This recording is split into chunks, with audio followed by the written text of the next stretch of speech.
हमारे साथ है शुभम रेवाड़, जो युवा नेता है, राजस्थान यूनिवर्सिटी में राजनीति करते हैं और मुकेश भाकर के खास साथी हैं। लगातार आप मुकेश भाकर के साथ बने रहते हैं और इस शादी में भी मैंने देखा है कि पहले दिन से लेकर अब तक आप यहीं पर हैं।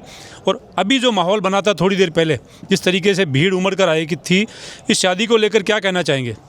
बिल्कुल, देखिए जिस प्रकार का डिसीजन आज लाडनू के लोकप्रिय विधायक और बड़े भाई मुकेश जी भाकर ने सार्वजनिक मंच पे आकर लिया है, ये तमाम उन युवाओं के लिए एक प्रेरणा स्रोत है कि हाँ, आप जो समाज की जो पहले जो बातें चलती आई थी कि जिस प्रकार से हर कोई युवा इस स्टेज से गुजरता है तो कहीं ना कहीं वो डरता था कि ऐसे स्टेप उठाने के लिए, लेकिन आज उन युवाओं के लिए एक प्रेरणा स्रोत डिसीजन लाडनू के लोकप्रिय विधायक मुकेश भाकर ने लिया है। और देख सकते हैं कि किस तरह जनता का प्यार उन्हें मिल रहा है। पूरे दिन लगातार भीड़ और लाडनू के जो जनता थी, पूरे प्रदेश से जनता यहाँ आई और उन्हें आशीर्वाद दिया। देखिए, नागौर में पहले डंका बजता था हनुमान बेनीवाल का, और हनुमान बेनीवाल आज भी सर्वोपरि नेता है नागौर डिडोना कुचामन के, क्योंकि वो सांसद भी है, राष्ट्रीय लोकतांत्रिक पार्टी के संयोजक भी है। लेकिन मुझे ऐसा लगता है कि 2 नंबर पर उसी नक्शे कदम पर मुकेश भाकर चल रहे हैं और लगातार तेज़ी से आगे बढ़ रहे हैं। युवाओं में जो क्रेज हनुमान बेनीवाल का था वो अब मुकेश भाकर में दिखने लगा है। आप क्या कहेंगे? नहीं, बिल्कुल, देखिए ये बिल्कुल बात सत्य है कि ये जो क्रेज युवाओं में आप देख रहे हैं, ये क्रेज संघर्ष की बदौलत आज उन्हें ये मिल पा रहा है। आप देखिए, हनुमान बेनीवाल जी का आपने नाम लिया तो उन्होंने धरातल पर हमेशा संघर्ष किया और संघर्ष की बदौलत आज युवाओं के लोकप्रिय नेता वो माने जाते हैं। उसी प्रकार मुकेश भाकर जी भी छात्र राजनीति से निकले हुए हैं और छात्र राजनीति एक ये सीढ़ी है जो हमेशा राजनीति में ये सिखाती है कि आप जब भी अन्याय होगा तो सबसे आगे अगर सड़क पर लड़ने के लिए कोई तैयार मिलेगा तो वो छात्र राजनीति से निकला हुआ नेता मिलेगा। और इस बात में कोई दो राय नहीं है कि नागौर की राजनीति का अगला अगर हनुमान बेनीवाल किसे कहें तो वो मुकेश भाकर है। इस पूरे आयोजन को लेकर क्या कहना चाहोगे? क्योंकि शादियां बहुत होती है, विधायक की भी शादियां पिछले दिन हुई है, अभिमन्यु पूनिया की भी हुई थी, रामनिवास गावड़िया की भी हुई थी और भी होती रहेगी। कई नए आप जैसे विधायक बनेंगे, उनकी भी शादियां होगी। इस शादी को लेकर क्या कहेंगे? क्योंकि ये जो आयोजन है ये कुछ स्पेशल लग रहा है। बिल्कुल, देखिए हमने हमारे बड़े भाई रामनिवास गावड़िया जी की भी शादी अटेंड की, अभिमन्यु पूनिया जी की भी शादी अटेंड की, तो तमाम युवाओं को एकजुट होने का वहाँ मौका मिला। और जिस प्रकार की शादी ऐतिहासिक मानी जा रही है मुकेश भाकर जी की जा रही है कि तमाम युवा यहाँ मौजूद हैं, छात्र राजनीति में जो संघर्ष कर रहे हैं वो यहाँ मौजूद है और एकजुट होकर एक अच्छा मैसेज दे रहे हैं कि हाँ, लगातार संघर्ष करते रहिए, एक न एक दिन आपको जीत जरूर मिलेगी। देखिए, शादी होती है तब विधायक जो भी है विधायक, वो अपनी विधानसभा क्षेत्र के लोगों को ज़्यादा महत्व देता है। लेकिन इस शादी में मैंने देखा है कि बीकानेर से लोग आ रहे हैं, ओशिया से लोग आ रहे हैं, हनुमानगढ़ से आ रहे हैं, गंगानगर से आ रहे हैं, पूरे राजस्थान से मैंने युवाओं को यहाँ देखा है। किसी का परिचय लेते थे, कोई होता है कि मैं गंगानगर से हूँ, कोई बोलता है मैं भरतपुर से हूँ। तो ये जो पूरे राजस्थान का एक संगम बना है युवाओं का, इसको लेकर क्या कहेंगे? ये पहचान छात्र राजनीति ने दी है इन्हें। ये देखिए, छात्र राजनीति में जब इन्होंने संघर्ष किया तो इन्होंने कोई विधानसभा के लोग देखकर उनसे जुड़ाव नहीं रखा।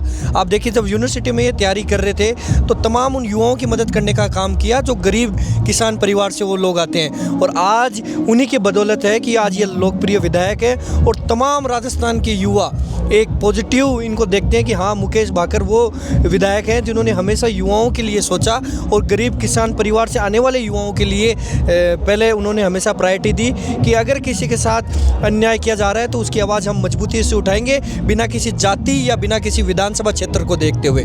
तो ये कहीं ना कहीं बड़े उदाहरण इन लोगों ने सेट किए जो छात्र राजनीति से निकले हुए लोग हैं। हमारे नागौर डिडोना कुचामन में आपको लेकर कहूँगा कि एक नया पौधा उभर कर सामने आ रहा है। आप यूनिवर्सिटी की राजनीति में तो पहुँच गए हैं, राजस्थान विश्वविद्यालय में आप राजनीति करते हैं। चुनाव हालांकि आगे खिसक रहे हैं, चुनाव का लड़ने का मौका अभी तक आपको नहीं मिला है। क्या कहना चाहेंगे नागौर डिडोना कुचामन की राजनीति को?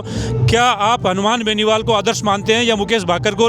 किस और राजनीति, कैसी राजनीति करना चाहते हैं? बिल्कुल, देखिए हम तमाम उन नेताओं को आदर्श मानते हैं जो छात्र राजनीति से निकले हुए और जिन्होंने संघर्ष किया, क्योंकि उन्होंने हमें संघर्ष करना सिखाया। आज प्रदेश में छात्र संघ के चुनाव नहीं हो रहे, उसके बावजूद लगातार आज भी सुबह 8 बजे फ़ोन की घंटी बजती है कि यूनिवर्सिटी में मैं उस गांव से आया हूं, यूनिवर्सिटी में मेरा ये काम कराना है। तो जब आस छोड़कर वो नेता घर पर बैठे हैं तो हमें संघर्ष करने की जो मिसाल इन नेताओं ने दी है, जो आज विधायक या सांसद बने बैठे हैं, तो इन नेताओं से हमने ये सीखा है कि आप प्रयास करते रहिए, संघर्ष करते रहिए, एक ना एक दिन जीत आपको ज़रूर मिलेगी।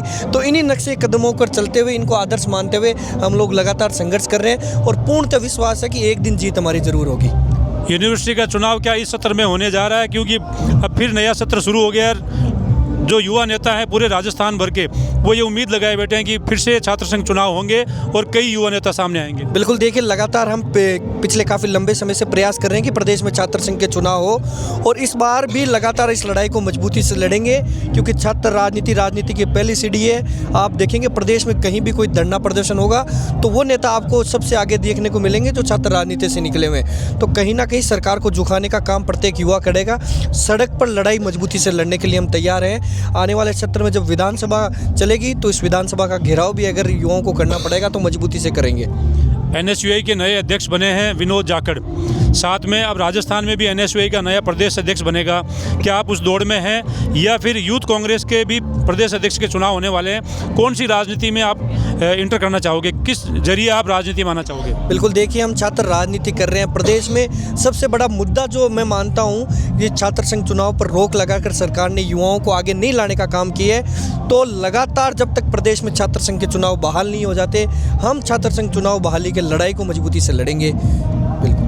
तो ये थे शुभम रेवाड़, युवा नेता जो लगातार राजस्थान विश्वविद्यालय में संघर्ष कर रहे हैं, साथ ही मुकेश भाकर के सारथी के रूप में ये काम करते जा रहे हैं। अब देखना ये है कि आने वाले दिनों में जब राजस्थान में छात्र संघ चुनाव होंगे तो ये राजस्थान यूनिवर्सिटी में क्या NSUI से चुनाव लड़ेंगे या फिर मुकेश भाकर और निर्मल की तरह निर्दलीय इनको चुनाव लड़ना पड़ेगा। ये भविष्य का सवाल है। देखते हैं कि शुभम रेवाड़ का भविष्य किस ओर जा रहा है।